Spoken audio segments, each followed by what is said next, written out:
5 قسم کے نوافل ایسے ہیں کہ جس کا اگر رمضان شریف میں آپ اہتمام کریں تو آپ کے روزے کو 4 چاند لگ جائیں گے۔ سب سے پہلا نفل فرائض کی بات اس سے نہیں کر رہا کہ ہر مسلمان کو پتہ ہے کہ فرض اسے پڑھنے ہی پڑھنے ہیں، مردوں نے مسجدوں میں پڑھنے، عورتوں نے گھر کے اندر پڑھنے۔ پہلی چیز جو اس کے اندر ہے وہ تہجد کی نماز۔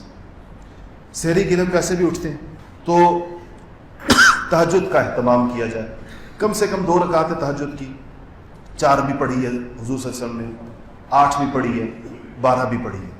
تو اگر 12 کا وقت ہے تو 12 پڑھ لیں، نہیں تو 8 کا معمول رکھنے کی کوشش کریں۔ آپ کا زیادہ تر معمول 8 رکعت کا رہا ہے، لیکن آپ نے 12 بھی پڑھی ہے تو 8 رکعت تہجد، اس میں جتنا قرآن آپ کو یاد ہے اس کا جتنا زیادہ حصہ پڑھ سکتے ہیں اس کا اہتمام کر لیں۔ تہجد کے اندر اللہ جل شانہ نے بہت غیر معمولی اس میں ثواب اور بڑی اس کی فضیلت رکھی ہے۔ دوسری نماز جس کا رمضان میں اہتمام بہت دشوار ہو جاتا ہے وہ ہے اشراق کی نماز۔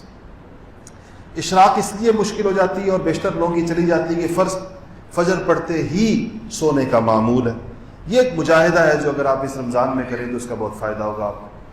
فجر کی نماز ہمارے ہاں چلی جائے گی جماعت تقریباً 4 بجے رمضان میں، اور اشراق ہو رہی ہے 5:30 بجے۔ 15 منٹ فجر کی نماز میں لگ جائیں گے تو 4:15 بج گئے، تو 4:15 کے بعد 1.25 گھنٹہ بچ جاتا ہے۔ اگر یہ 1.25 گھنٹہ ہم ضبط کر لیں نیند کو اور اس کو تلاوت اور ذکر اور اللہ تعالیٰ سے مانگنے اور دعاؤں میں لگا کر پھر اشراق پڑھ کے پھر آرام کریں تو یہ بڑا نورانی معمول ہو جائے گا۔ یہ تہجد کے وقت سے لے کر اشراق کے وقت تک یہ جو وقت ہے یہ غیر معمولی طور پر سب سے زیادہ قیمتی ترین وقت ہے 24 گھنٹوں میں سے، پہلے نمبر کا، اور اس کے بعد عصر سے مغرب تک کا وقت دوسرا وقت ہے۔ ان 2 وقتوں کو اگر آپ قابو کرنے میں کامیاب ہو گئے تو بس سمجھیں کہ آپ نے رمضان شریف کے مقاصد کو اللہ پاک کے فضل و کرم سے اس کو پا لیا انشاءاللہ۔ تو اشراق کا اہتمام، اشراق کے بارے میں رسول اللہ صلی اللہ علیہ وسلم نے فرمایا کہ جو شخص فجر پڑھے اور اپنی جگہ بیٹھا رہے، ذکر اذکار کرے، پھر اشراق کی نماز پڑھے اور وہ جائے، اس کو 1 مقبول حج اور 1 مقبول عمرے کا ثواب ملتا ہے۔ اب رمضان شریف میں یہ کتنا ہو گیا؟ 70 حج اور 70 عمرے ایک انسان کو 1.25 گھنٹہ بیٹھنے پر مل رہے ہوں، لیکن وہ کہے کہ نہیں مجھے تو نیند پیاری ہے۔ علامہ اقبال نے کہا نا کہ ہم سے کب پیار ہے، ہاں نیند تمہیں پیاری ہے۔ تو انسان کے اتنا بھی مجاہدہ نہ کرے تو حقیقت یہ کم ہمتی کی بات ہے، اس لیے اس کا اہتمام کریں۔ ہم انشاءاللہ یہاں اپنی مسجد میں اس کا اہتمام ہوگا کہ فجر کی نماز کے بعد یہاں ساتھی آئیں گے، آس پاس کے ساتھی بھی ادھر ہی اشراق تک، تاکہ ایک ماحول ہو، لوگ بیٹھے ہیں، کوئی تلاوت کر رہا ہے، کوئی ذکر کر رہا ہے، اور اس کے بعد پھر اشراق کی نماز پڑھیں تو اس ماحول کے اندر بیٹھنا ذرا آسان ہوتا ہے۔ تو جو ساتھی چاہیں تو یہاں پر فجر کی نماز پڑھیں ہمارے ساتھ، اور اس کے بعد اشراق تک یہاں بیٹھ کے عبادت کریں۔ تیسری نماز جو ہے وہ ہے چاشت کی نماز۔ چاشت کے بارے میں یاد رکھیے گا کہ اس کا انسانی صحت کے ساتھ بڑا براہ راست تعلق ہے۔ رسول اللہ صلی اللہ علیہ وسلم نے فرمایا کہ جب انسان صبح بیدار ہوتا ہے، انسان کے جسم میں 360 جوڑ ہیں، اور جب وہ صبح بیدار ہوتا ہے تو ہر جوڑ کی طرف سے 1 صدقہ اس کے اوپر واجب ہوتا ہے۔ تو 360 صدقات اس کے اوپر واجب ہیں ہر جوڑ کی طرف سے، اور فرمایا کہ سبحان اللہ پڑھنا صدقہ ہے، الحمدللہ پڑھنا صدقہ ہے، اللہ اکبر پڑھنا صدقہ ہے، اور فرمایا کہ جو چاشت کی نماز پڑھ لے تو تمام جوڑوں کا صدقہ ادا ہو جائے گا۔ تو جس انسان نے اپنے جسم کے جوڑ کا صدقہ ادا کر دیا صبح، اس کو جسمانی بیماریاں انشاءاللہ اللہ کے فضل و کرم سے نہیں ہوں گی۔ اس لیے رمضان شریف میں خاص طور دوسری آپ نے فضیلت یہ فرمائی کہ اگر کسی انسان کے گناہ سمندر کے جھاگ کے برابر بھی ہوں اور وہ چاشت کی نماز کا پابند ہو تو اللہ جل شانہ اس کے سارے گناہوں کو ختم فرما دیں گے۔ اتنی چاشت کی نماز، تو اس کی کم سے کم 2 رکعت ہے، 2 پڑھ لیں، 4 رکعت پڑھ لیں کم سے کم۔ اس میں اس کا وقت جو ہوتا ہے اشراق کے 2 گھنٹے کے بعد، یعنی اگر اشراق 5:30 بجے ہو رہی ہے تو 7:30 بجے 8 بجے کے بعد چاشت کا وقت ہے، اور زوال سے 1-2 گھنٹے پہلے تک، یعنی آج کل کے اوقات میں آپ یوں کہہ لیں کہ 7:30 بجے 8 بجے سے لے کے 10 ساڑھے 10 بجے تک اس کا وقت ہوتا ہے، تو آپ اس کا اہتمام بھی فرمائیں۔ چوتھی نماز نفل نمازوں میں وہ ہے اوابین۔ اوابین کہتے ہیں مغرب کے بعد 6 نفلوں۔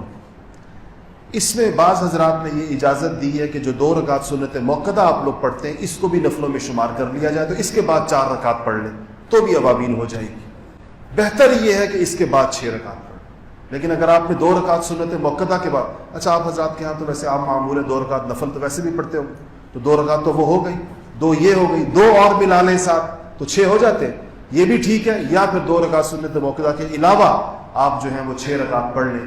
رسول اللہ صلی اللہ علیہ وسلم نے فرمایا کہ جو شخص مغرب کی نماز کے بعد 6 رکعت اوابین کے پڑھے گا اس کو 12 سال کی عبادت کا ثواب ملے گا، 12 سال۔ اور رمضان میں اس 12 سال کو کس سے ضرب دے دیں؟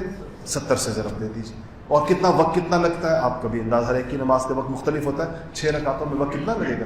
بہت زیادہ لگ گیا، 15 منٹ لگ جائے، 5 منٹ میں 2 رکعت خشوع و خضوع کے ساتھ، 5 منٹ سے زیادہ آپ 2 نفل میں کس کا وقت لگتا ہے؟ میں نے ابھی اپنے ساتھیوں سے پوچھا کہ 2 رکعت میں کتنا وقت لگتا ہے، کہتے ہیں بمشکل 2 منٹ، تو تیز رفتار لوگ بھی ہوتے ہیں تو 2 منٹ والوں کے اندر کل 6 منٹ لگیں گے، اس کا مطلب ہے 6 رکعتوں کے اندر۔ تو یہ ہے اوابین۔ 4 نوافل ہو گئے، تہجد، چاشت، تہجد کے بعد اشراق، چاشت، اوابین۔ 5ویں نماز جس کا اہتمام کریں وہ ہے صلاۃ التسبیح۔ صلاۃ التسبیح وہ تحفہ ہے جو رسول اللہ صلی اللہ علیہ وسلم نے اپنے چچا سیدنا عباس بن عبد المطلب رضی اللہ تعالیٰ عنہ کو عطا فرمایا تھا، اور کہا تھا کہ چچا نے لفظ تحفہ استعمال کیا، کہا چچا آپ کو ایک ایسا تحفہ دوں کہ جس کی وجہ سے آپ کے وہ گناہ جو چھوٹے ہوں یا بڑے ہوں، جان کر کیے ہوں یا بھول کر کیے ہوں، آپ کو یاد ہوں یا آپ بھول گئے ہوں، وہ سارے کے سارے اللہ تعالیٰ معاف فرما دے۔ تو انہوں نے کہا کہ جی ایسا تحفہ کون نہ قبول کرے، تو آپ نے صلاۃ تسبیح ان کو سکھائی تھی۔ پھر فرمایا تھا کہ چچا ہو سکے تو روز پڑھ لیا کر، روز، یعنی سب سے بہتر یہ ہے کہ روز پڑھ لیں، روز نہ پڑھ سکیں تو ہفتے میں 1 دفعہ پڑھیں، ہفتے میں 1 دفعہ نہ پڑھ سکیں تو مہینے میں 1 دفعہ پڑھیں، مہینے میں 1 دفعہ نہ پڑھ سکیں تو سال میں 1 دفعہ پڑھ لیں، اور اگر سال میں بھی 1 دفعہ نہ پڑھ سکیں تو چچا زندگی میں 1 دفعہ ضرور پڑھ لیں اس کو۔ تو اس کو جو ہے کیا کریں، روزانہ 20 منٹ اس کے اندر لگتے ہیں، کیونکہ 300 دفعہ سبحان اللہ والحمدللہ ولا الہ الا اللہ واللہ اکبر، اس کو پڑھنا ہے 150 دفعہ کر کے، یہ کوئی تقریباً اس کی مقدار 75 دفعہ پڑھنا، تو وہ 150 اور 150 300 دفعہ 4 رکعتوں کے اندر پڑھا جاتا ہے۔ ترتیب آپ کو اس کی پتہ ہوگی، نہیں پتہ کسی کتاب میں دیکھ لیں، فضائل اعمال میں لکھی ہوئی اور کتابوں کے اندر اس کی ترتیب۔ یہ 5 نوافل ہیں جن کا اہتمام کرنا جو ہے وہ انتہائی برکت کا اور بہت زیادہ سعادت کا باعث ہے۔